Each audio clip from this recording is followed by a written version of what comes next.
आराध्य मान करके नाना प्रकार के 56 प्रकार के भोग लगा रहा है, कोई उनको मुकुट इत्यादि घंटा इत्यादि अर्पण कर रहा चढ़ा रहा ना, और वही चोर है जो परमात्मा को पत्थर मान करके वहीं से भाई आभूषण इत्यादि घंटा इत्यादि लेकर जा रहा है। तो परमात्मा देने वाले सबको हैं, वो चोर बन के आया है और परमात्मा उसको घंटा, चोर बन के आया है और परमात्मा उसको घंटा इत्यादि दे रहे हैं। और जो भक्त बन के आया है परमात्मा उसको नाना प्रकार के सुख दे रहे हैं, ऐश्वर्य दे रहे हैं, कीर्ति दे रहे हैं, सब दे रहे हैं। परमात्मा सभी को दे रहे हैं, ले किसी से नहीं रहे हैं। तेरा तुझको अर्पण क्या लागे मेरा, हम लोग दे ही क्या सकते हैं, सब उन्हीं का प्रदत्त है। आज मेरे पास जो भी चीज है सब उन्हीं की है। ये वाणी भी, जिस वाणी को आप लोग एकाग्र मन से सुन रहे हैं ना, वो वाणी भी परमात्मा के द्वारा प्रदत्त है महाराज। नहीं वो अपनी आसक्ति अपनी शक्ति ही चले महाराज, तो वाणी क्या, अच्छे अच्छे लोग गुम हो जाते हैं महाराज। जब अपनी 5 प्रकार की वायु, प्राण वायु, अपान वायु, व्यान वायु, समान वायु, उदान वायु, 5 प्रकार की वायु का जब परमात्मा शोषण करने लगता है, खींचने लगता है उसको ना, तो ये शरीर एक मुर्दा हो जाता है। जो अभी इतना बोल रहा था, इतना हंस रहा था, इतना खेल रहा था महाराज, परमात्मा ने उसके अंदर से अपनी शक्ति, 5 आराध्य शक्तियों को निकाल लिया और वो शरीर नश्वर हो गया, नाशवान हो गया।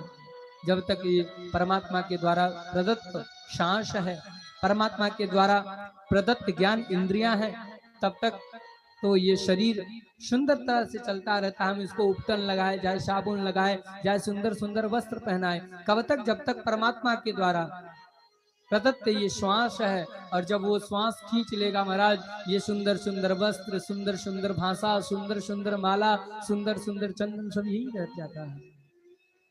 ये तो कृपा है हमारे रघुनाथ जी की, हमारी राधा रानी की कृपा है जो हम लोगों को प्रदान कर रहे हैं, दे रहे हैं महाराज।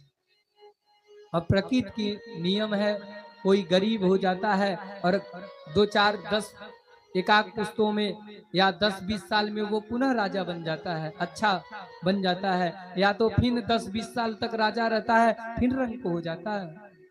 ये तो काल योगी नजर जर समय का चक्र है।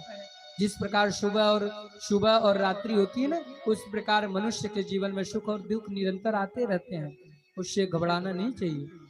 यदि सुख आए तो हमारे द्वारा किए गए दान जो हमारे पाप कर्मों का विनाश कर देता है ना, दान करना चाहिए, खूब भगवान का भजन सुनना चाहिए, खूब तीर्थ यात्रा करना चाहिए। जब धन आ जाए, जब सुख के समय आए, और दुख जब आ जाए तो उस समय परमात्मा का खूब नाम लेना चाहिए। उस समय भी, सुख के समय भी परमात्मा को भजना चाहिए और दुख के समय भी परमात्मा को भजना चाहिए। दोनों स्थिति में परमात्मा को ही भजना चाहिए। लेकिन महाराज संसारियों की गजब विडंबना है महाराज, सुख आ जाता है तो अपने ही परिवार में, अपने संसार में, अपने वासनाओं में लिप्त होकर वो परमात्मा को भूल जाते हैं, और जब दुख आ जाता है तो सबका त्याग करके महाराज परमात्मा परमात्मा पुकारने लगते हैं। यही विडंबना है संसारियों की। और जानते सब हैं कि एक ना एक दिन सबको जाना पड़ेगा। ये बच्चे से भी पूछिए महाराज कि आपको यहाँ से जाना पड़ेगा, वो भी सर हिलाएगा, हाँ मुझे जाना पड़ेगा। सबको ज्ञान है मृत्यु, ये मृत्युलोक है, यहाँ जो आया उसको एक न एक दिन जाना पड़ेगा। अच्छा बताइए, कितने, अगर हम जान लिए कि ये जहर है तो नहीं पीते हैं, जान लिए कि भैया हमको तीखा मना है, हमारे स्वास्थ्य के लिए हानिकारक है, तो हम मिर्चा नहीं खाते हैं। लेकिन जानते हुए कि मृत्यु एक दिन सबको आना है, सब व्यक्ति जान रहे हैं, फिर भी हम उस बात पर गौर नहीं करते हैं, उस बात पर गौर नहीं करते हैं।